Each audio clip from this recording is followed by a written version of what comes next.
prisoners so dangerous and so disruptive that they need to be shut away.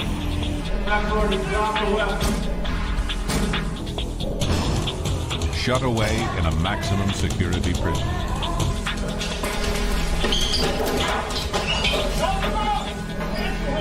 This isn't a prison that the inmates run. We run this prison. Inmates who get sent to a supermax facility, like Minnesota's Oak Park Heights, are the baddest of the bad. Here, every inmate's movement is observed in the electronic nerve center of the prison. Send the passenger down, 2 rear, 1 staff, 1 inmate. In this supermax, prisoners step out of line at their own peril.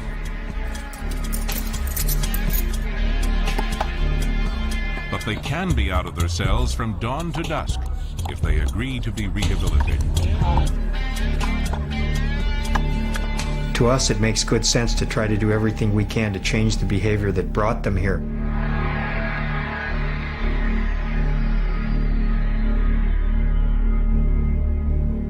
At Oklahoma's Supermax facility, H Unit, the main method of control is containment.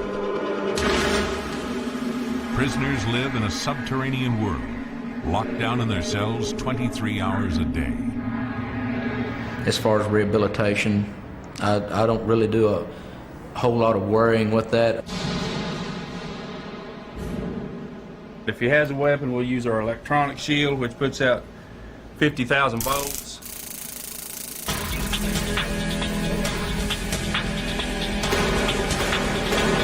Maximum security prison. How to contain and control America's most dangerous criminals.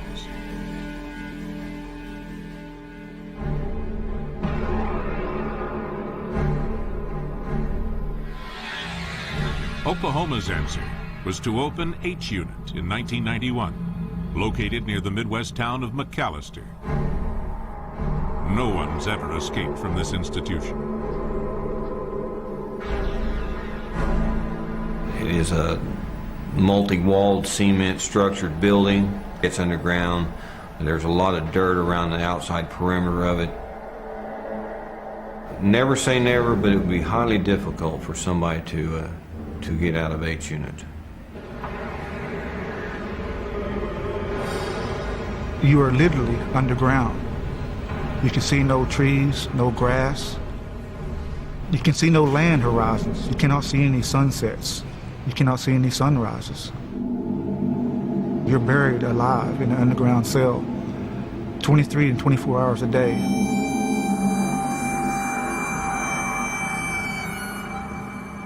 Oh, I wouldn't say buried alive, but it is hard.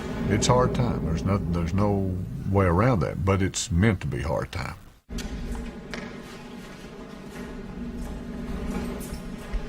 Yeah, you get used to it. It's like an animal in a cage, kind of gets used to his cage. That's all this is. You know what I mean? An animal in a cage, that's all. H Unit was built adjacent to the main prison complex here at Oklahoma State Penitentiary after 100 inmates went on a rampage in December 1985. 3 guards were stabbed and 7 others held hostage for 18 hours. We had some officers that received serious injuries, physical injuries that lasted them the rest of their lives. We learned a lot there that we needed stricter control of the baddest of the bad inmate population, that we had total control of their movement to and from the areas that they had to go to. What that means is that nothing is left to chance here. Whenever an inmate leaves his cell unit, there are always 2 guards present. And no matter how short the journey, a thorough search of all clothing for weapons and contraband is always conducted. The inmate has 24 hours a day to figure out something to try to manipulate you with. It's real easy to become complacent because of all the security down there. You think you're safe beyond safe, and one mistake could cost you your life.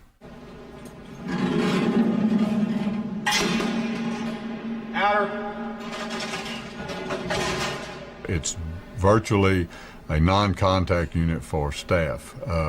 We can move an inmate to the shower, to the yard, and without ever being face to face with that inmate, without bars between us.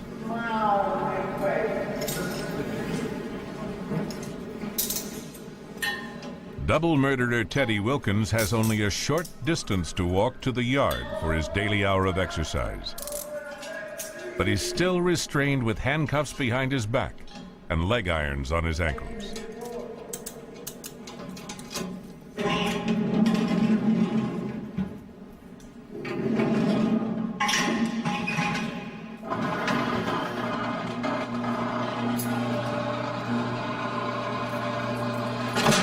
I came in with 12 years.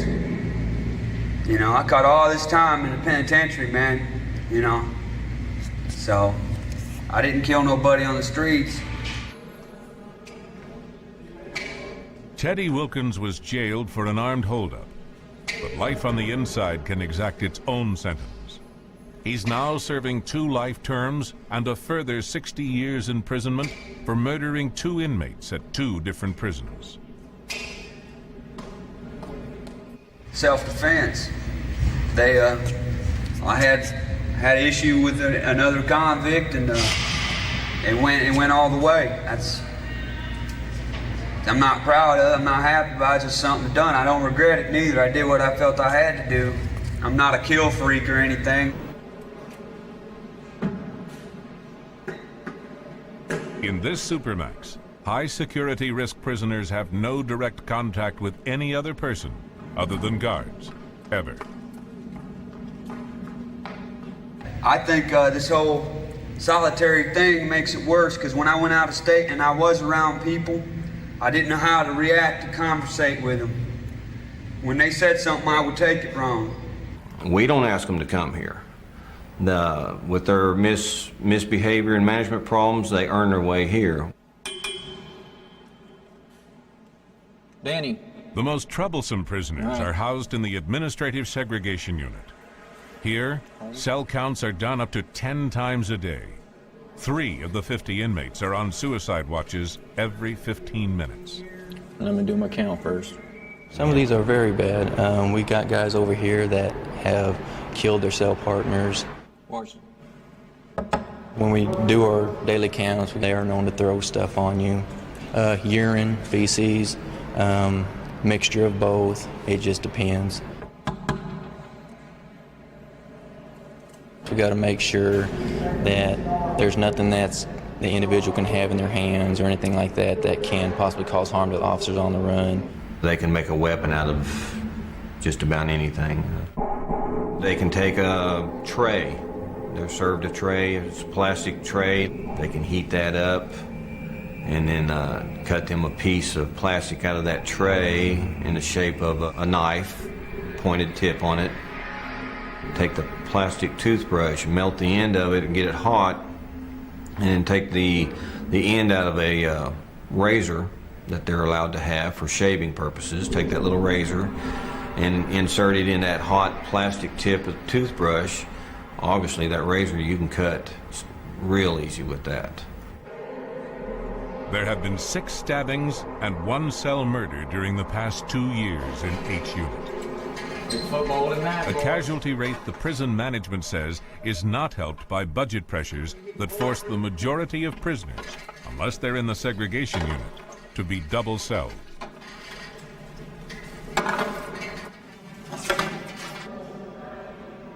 We try to screen to make sure that we don't have enemies in cells together. Sometimes they create an enemy just by being locked in a cell with him. We try to separate those, but we can't be 100% successful at that. Oh no, that's another story. I've had some inmates in my cell that's I don't know. I think they were placed there strategically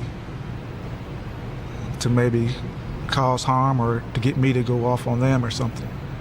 And some of them was very bad.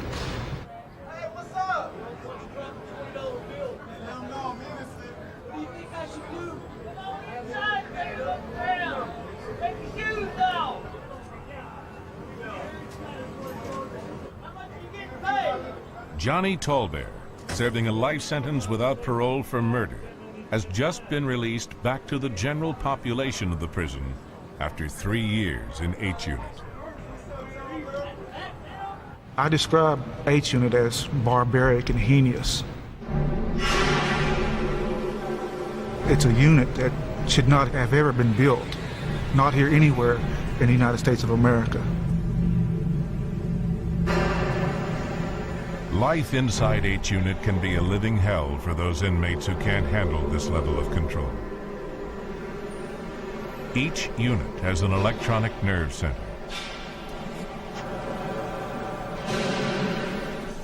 No cell door opens without its involvement, and no human movement happens without its being aware.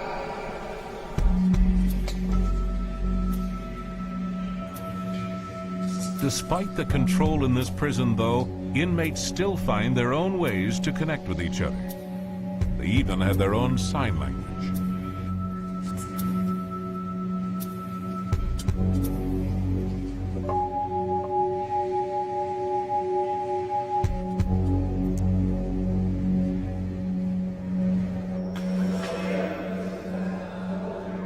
These prisoners may be denied human contact. They may be denied fresh air and sunlight. They may be denied most of the things that make us human. But they still find a way to survive the restrictions they face every day.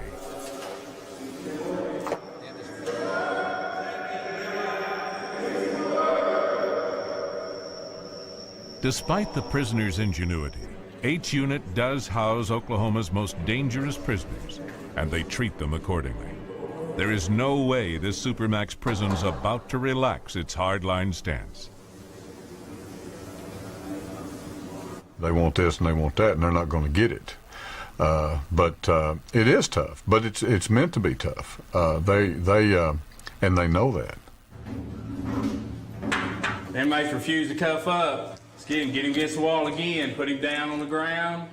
Handcuff, leg iron. I'll give you the command. Stand him up. Put him against the wall. Listen to my command. Go.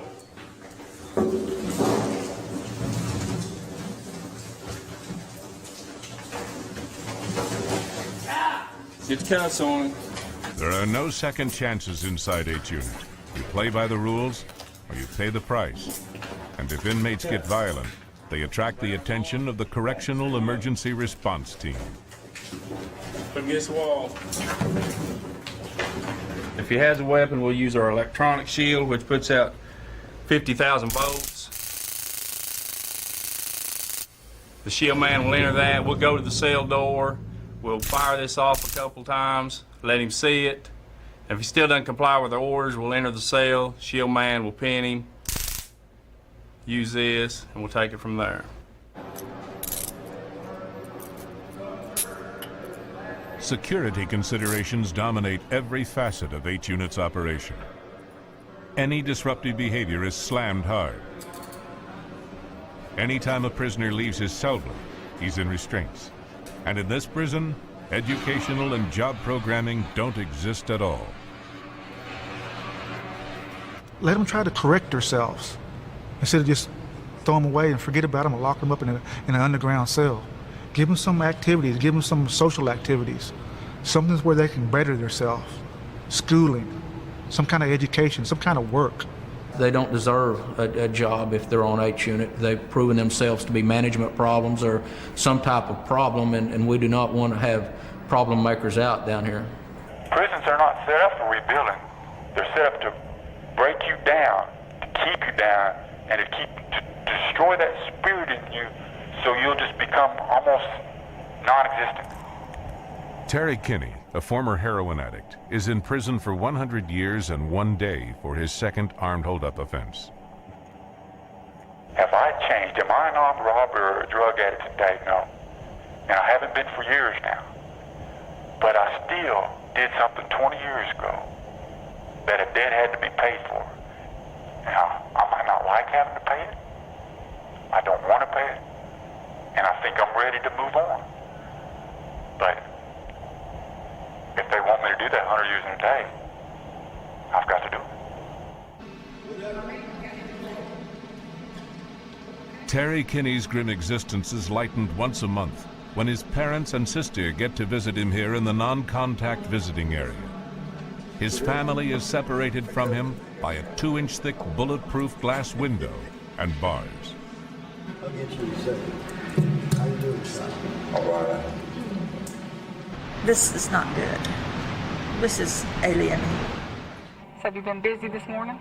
Yeah, I got up, read my Bible, went to church myself, and on TV, and what I do every day? Same thing, you know. When he first went into prison, I was just destroyed at first, but it hasn't kept me away from him. It hurts. We're really close. We've always have been all his life. I haven't even got to touch you the whole time you've been here. And I love you. I know you do, and I love you. You can come home and take care of your mom and daddy. Can't stop. 20 years in here, and you're all stuck with me. For me to come and have to see this, it's real hard. So I don't come as often as I should and want to because it's hard not to be able to reach out and touch him. This place has almost got me. Mentally, it'll eat you.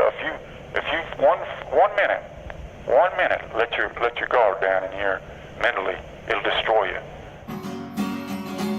There's been a change in me. Jesus saved my soul, set my captive spirit free. There's been a change in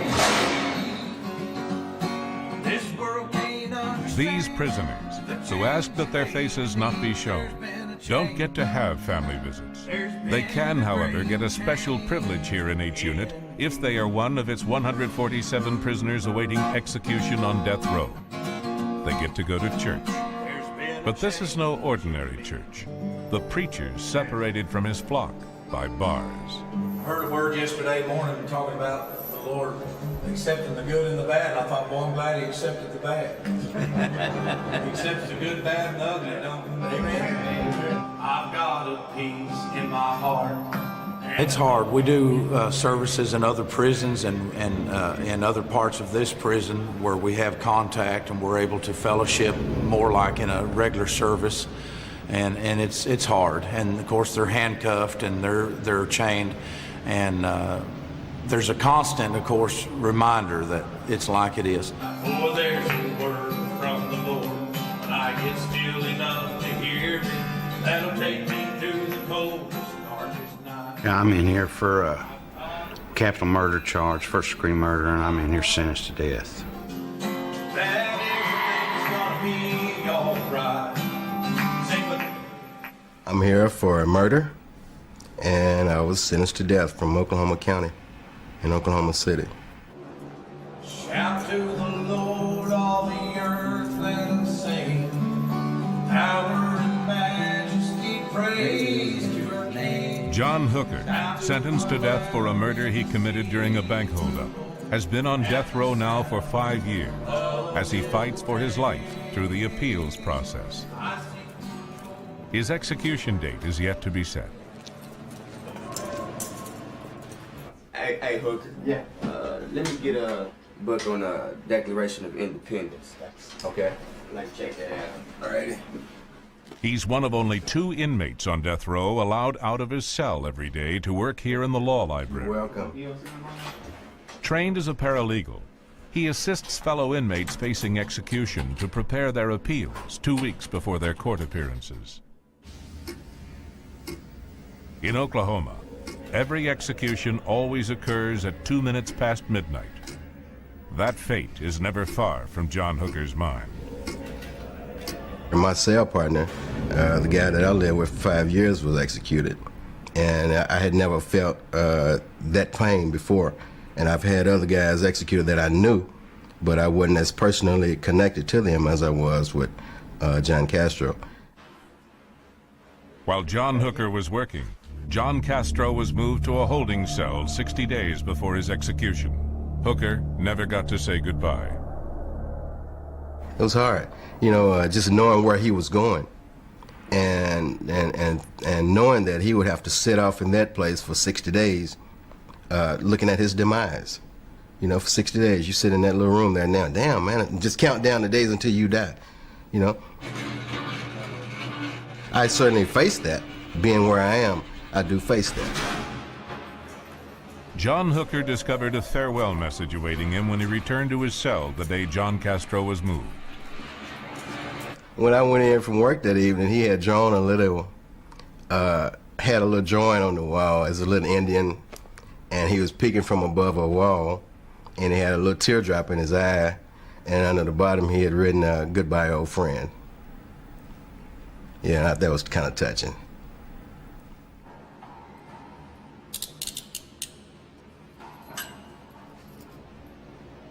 One way or another, I'll be off death row within a year. I'll either be executed, or I'll have my case modified or a new trial.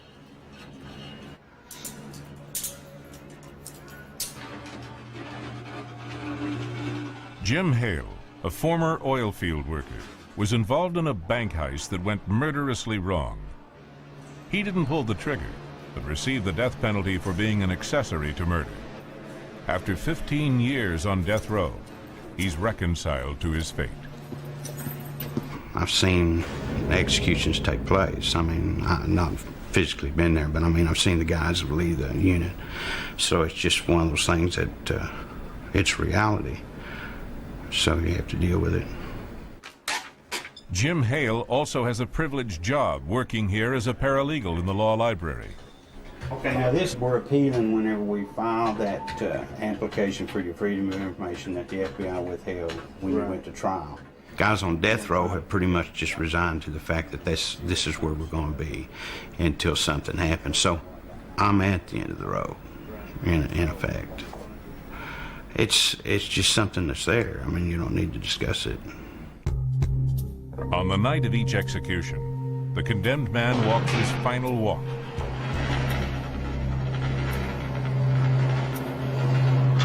From the holding cell to the execution chamber, escorted by the warden and a restraint team.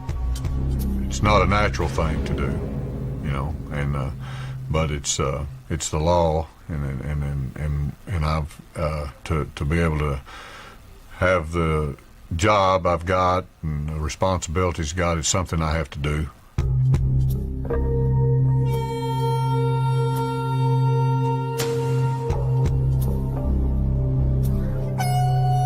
At least 99 men have been executed at Oklahoma State Penitentiary this century. On the fateful night, both the condemned man's family and that of his victim are invited to witness the execution by lethal injection. Media are also present. He goes out a whole lot more dignified and humane than what he did to put him there. The victims that they've murdered didn't get some of the choices that this fella's getting, you know.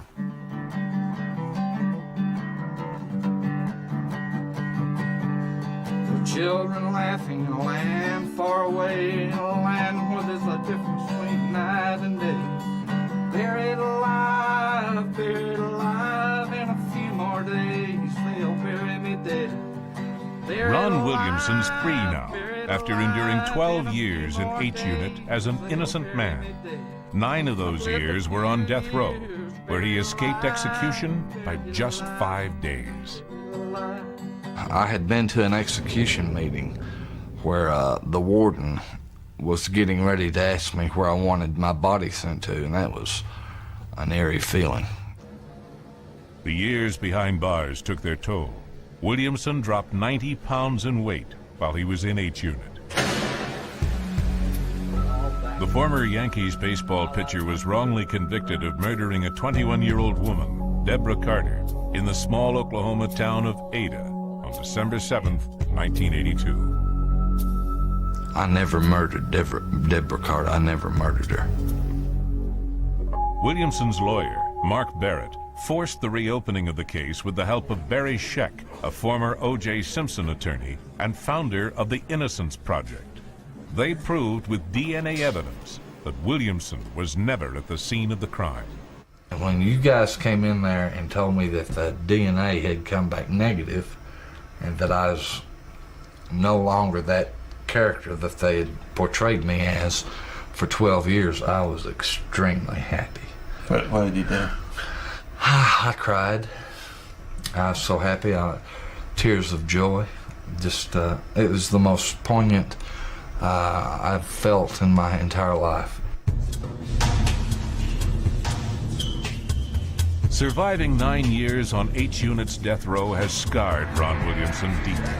And while it's the only place in the prison where inmates get to exercise 6 at a time, Williamson avoided the yard. There were vicious arguments, vicious fights, attempted murders. I've been threatened with my life so many times. I didn't back down. I fought, and that left people knowing that I'd fight. When they built McAllister, they had that in mind for you. You are going to suffer some pain while you're here, and large amounts of it.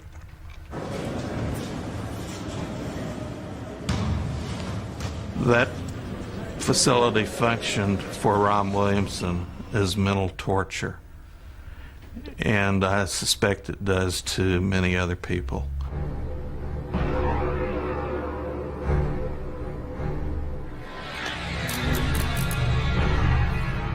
It's pretty tough. It really is. The public wants that. Oklahoma's always been pretty tough, but as far as the security part of it, no, I don't see that relaxing. I sure don't. It seems like whenever they do relax it, something will happen. I accept that there is a need for prisons from which a person has no possibility of escape. I do not accept that there is a need for prisons that deprive people of their humanity, and that is what ends up happening with a facility like H Unit.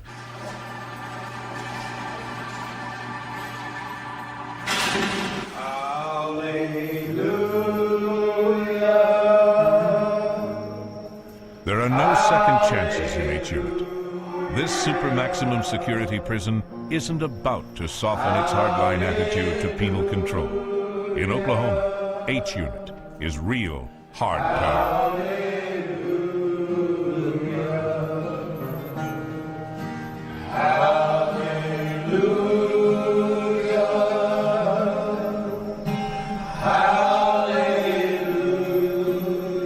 If there is an afterlife, that hopefully I can qualify to rent out some piece of heaven for myself other than go through the hell on this earth that I've been going through for the last 12 years.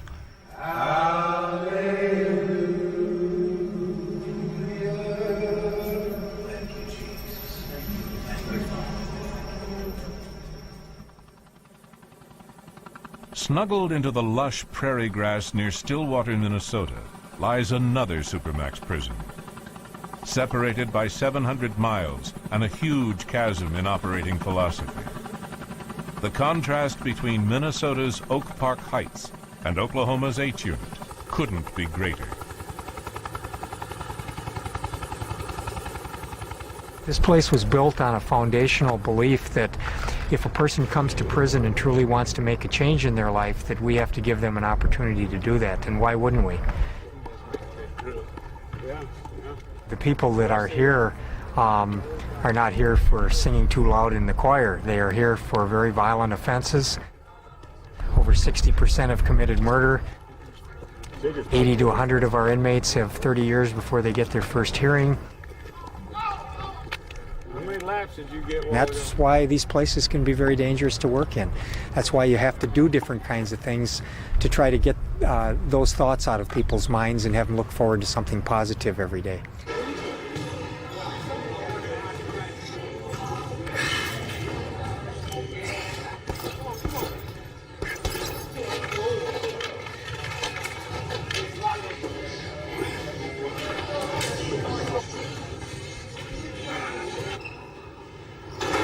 Warden Jim Bruton presides over a management program that is unique to any super maximum security prison in America. Oak Park Heights offers prisoners a choice. No matter what their crime, if they accept a job or participate in an educational program, they can be out of their cells from 7 in the morning to 10 o'clock at night. And if they refuse that option? Well, then they can spend most of their time in a segregation unit where they're locked down 23 hours a day, or they can spend most of their time in a special housing unit where they're locked down 21 hours a day. There's no middle ground here at all. Either you stay focused on your program or you're slammed. You're in a cell, and that's it. Cameron Dodson has spent 20 of his 37 years in maximum security jails, mostly for armed holdups he committed to feed his drug habit.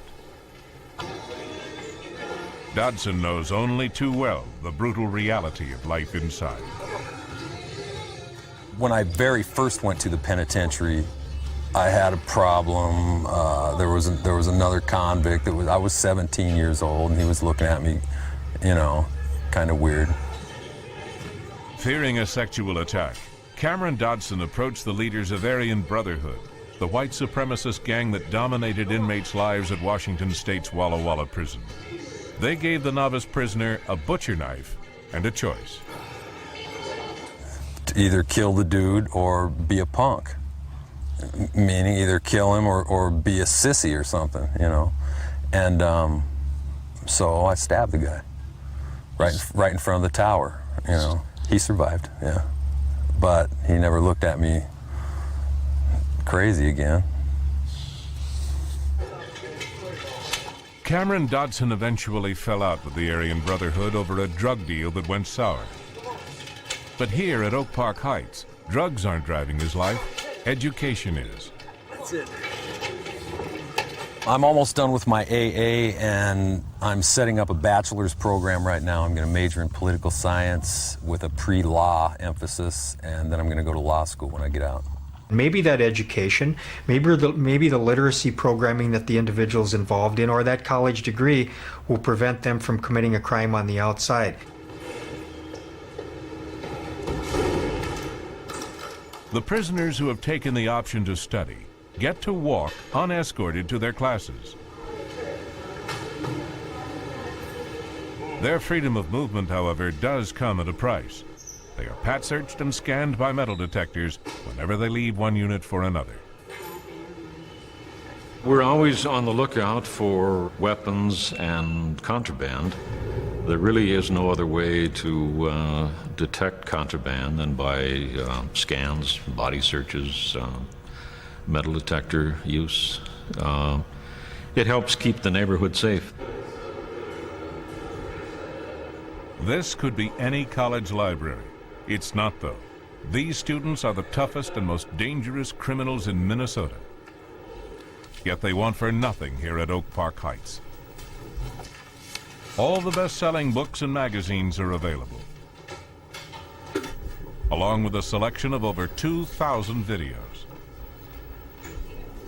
Computers are also accessible, but access to the internet is denied.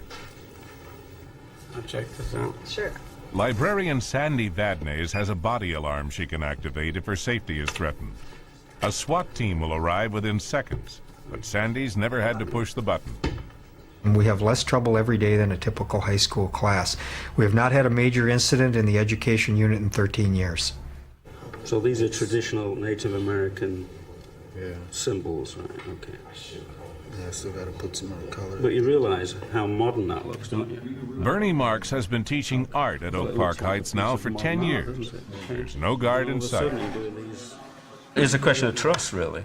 You know, if you show you trust them, they will trust you. It works out. Never had any problems. That's good. If you have a contrast, actually you might not need to go as dark with your background on yours. I've actually seen people do a full U-turn in this class. They discover for the first time, probably, that they are a human being with creative potential. They own it. You know, they don't have to steal it, they don't have to rob for it, it's not forced upon them, they're not told to be, they're not told they're stupid and they can't do anything. They actually discover that they have things, and that is the transforming element, really. It's a question of self-worth, feeling good about themselves, and most of these guys, as far as I'm concerned, have never felt good about themselves, ever.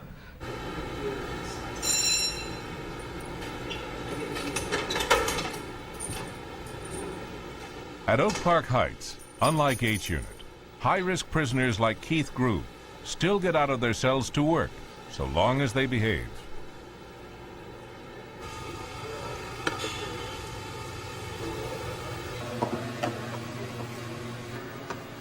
Groove, a former prison officer, is serving a life sentence for murdering his wife. He and the other 14 workers here in the prison kitchen are all killers. Despite their crimes, these inmates work an 8-hour day in an environment surrounded by an array of potential weapons. Work in the kitchen, though, doesn't go unnoticed. Through this one-way glass, a guard in the adjacent security bubble constantly observes everything and everyone on the kitchen floor, assisted by security cameras. All kitchen knives are checked out from the store and then tethered with a padlock chain to a table. It can be an issue. You need to be aware of where those tin lids are, where the knives are, who has the knives, that the knives remained locked. Inmates like murderer Zach Persons don't get to work here in the kitchen until they've been in the industry or education units for 6 months and had a positive assessment. But the guards never relax. I worry about my safety anywhere in the facility. I wear a body alarm, so I can just press this. I'll have a squad response in case of an assault or if there's a fight. You are touching their person. You do touch them.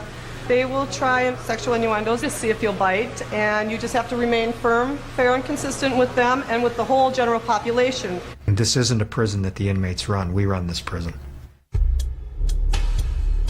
Pivotal to that control is the electronic nerve center of the prison, the master control room.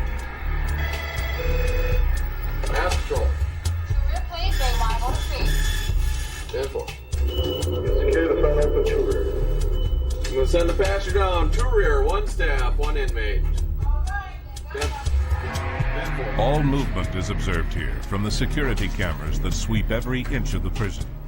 All doors and elevators can be opened or shut from this facility. We literally can take control of all the institution and run everything from in master control, or one part of the institution, each unit we can control. We give the power to the units, we can take the power away from the units. The telephones are monitored. Incoming and outgoing mail is monitored. There are cameras everywhere. They know who you're talking to, who you're hanging with. It's very high-tech, big on intelligence. Everything's recorded, everything's filmed, everything's listened to. Tapes roll 24 hours a day in the Supermax, recording every phone conversation any inmate makes with the outside world. In the warden's daily management meeting, information gathered by the prison's intelligence unit is invaluable in understanding what's really going on behind the walls. He's the guy that's involved in those murders with those 5 guys. I was told in the mental health unit yesterday that he is living in an absolute imaginary world. He doesn't get it, he doesn't understand it, and at some point he's going to realize that they're probably going to change his second-degree murder to a charge of first-degree murder. So, Monitoring him as we have, we kind of get a little bit of a different aspect. He's told his mom, I'm going to probably be doing 40 years here because they're going to be trying to indict me on first degree. So well, maybe he's showing different on what he's saying on the phone and what he's telling the mental health staff. That's what I believe.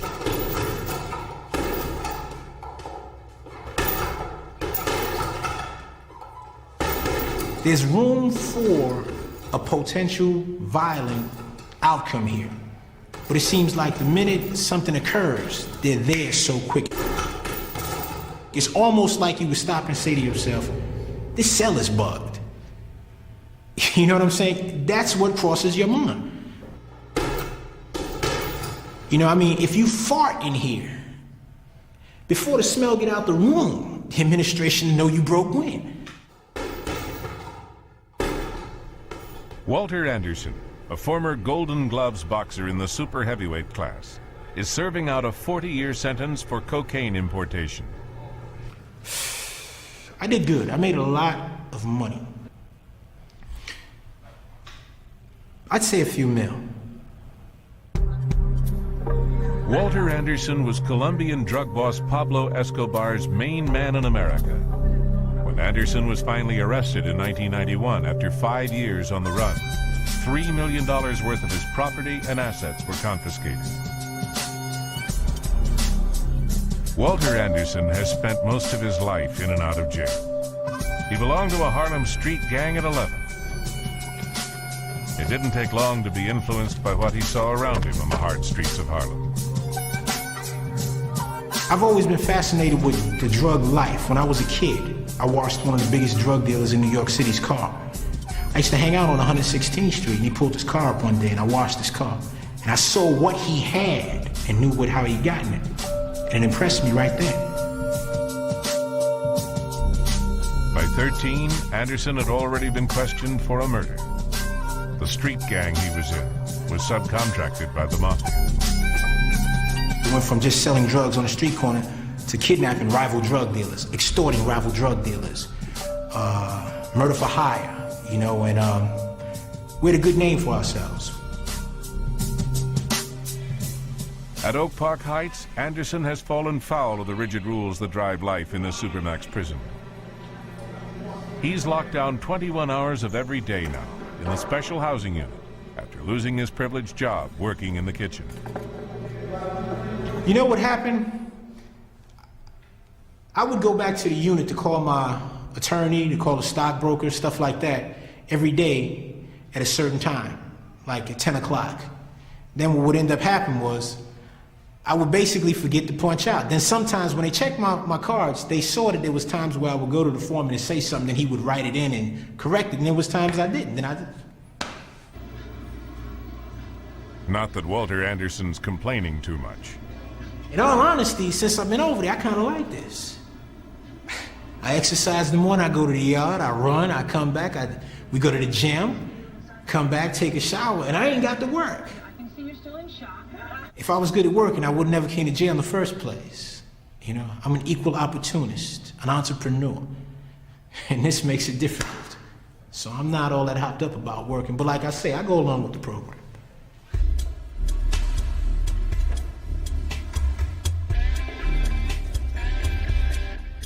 Those inmates, like Earl McMore, who don't go along with the program, end up here in the segregation unit, where, like H Unit in Oklahoma, they're locked down 23 hours a day. McMore is helmeted for his own protection when escorted outside for an hour's exercise each day. He's handcuffed and shackled throughout that hour.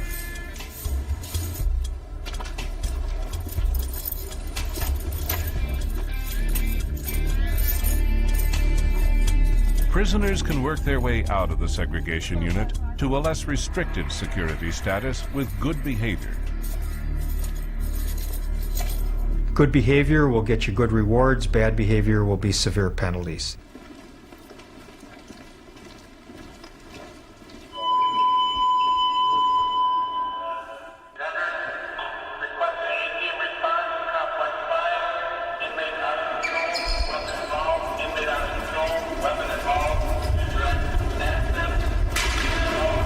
In that type of situation where he's unrestrained and we have to go in, then we have the A-team there, or the security squad for backup. Now, the inmate up in room 202 out of control. He's brandishing a weapon, threatening staff. Okay, suit up. Staff in the segregation unit as well as the security squad received some additional training in chemical irritant use, cell entries, using a shield type thing for staff protection.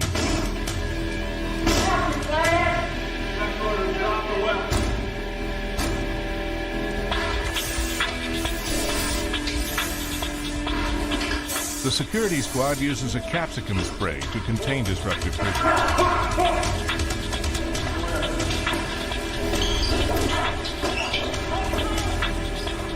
The spray makes an inmate's eyes water, irritates his skin, and affects his breathing. It's enough to disorient the prisoner until he can be contained. capsicum spray's side effects can last for up to an hour, but will disappear within 2 minutes if the victim is placed under a shower.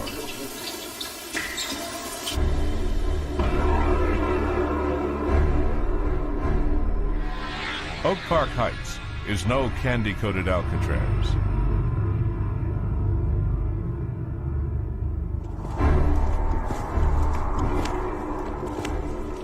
This super maximum security jail is regarded by prison insiders as one of the most secure in America. Its methods of control are as effective as any other penitentiary in the land.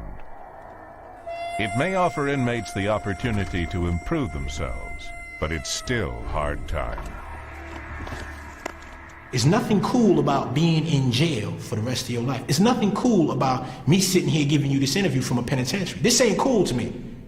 Cool to me is being in the streets bouncing one of my grandkids on my knee. You know what I'm saying? That's cool. It's not cool to have to stop and think, will I die in here?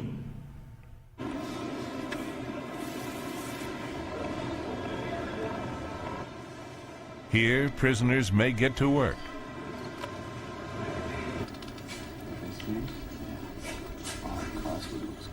They may get to study.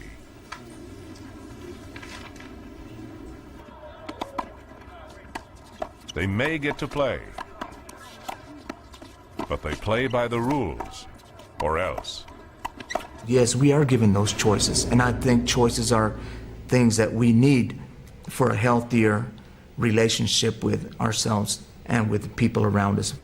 Well, we're pretty close here, Al. Okay, I've got a document over here that's a court decision. We can help. Thinking creatively rather than violently is a radical departure for Alejandro Garcia, who edits the prison's newspaper. He spent 28 years of his life behind bars, much of it until he came to Oak Park Heights as a key player in the gang, the Mexican Mafia. Garcia's life on the inside has been brutal. The mentality just became one of pure survival. And in that kind of a situation, it's dog eat dog. And sad to say, I had to learn to be that way myself. That involved a lot of brutality, a lot of reputation building.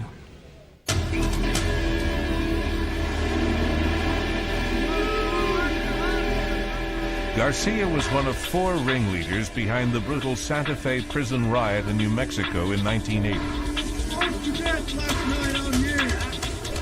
For 3 violent days, inmates took control of the prison. The riot was over. 33 people lay dead. 156 were stabbed. It was an experience, Garcia says, that changed him forever.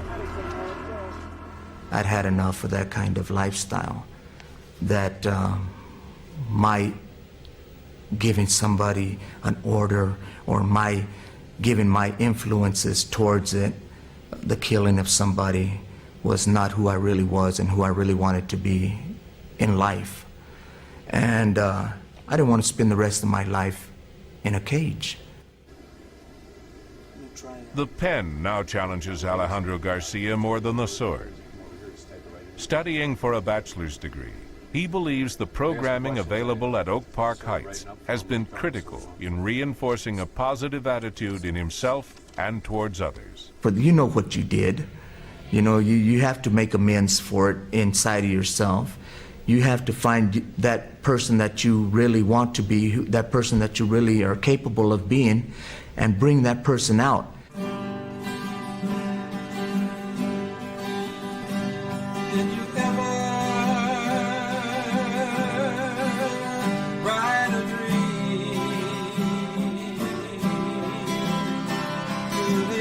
For these hardened criminals, Oak Park Heights offers them a way forward no matter their crime. The music they write is not of violence. It's not of survival. It's about dreaming of another life, another way, a world they left behind. Whatever you may have committed in the past, if you can make something better of that person that did that back then you obviously you come out a better person. Did you ever watch the leaves as they drifted, drifted, drifted off the trees. Did you ever? When you look at a high security prison like this and look at 17 years of operation, and you can say there's never been a homicide here, there's never been an escape here or an attempted escape, that we have virtually no drugs, that we have virtually no weapons in this institution, that we have no significant gang activity. It works here, and it makes good sense to try to do everything we can to change the behavior that brought them here. And you start that out by the way you treat people. Towards that new life formed, then you had a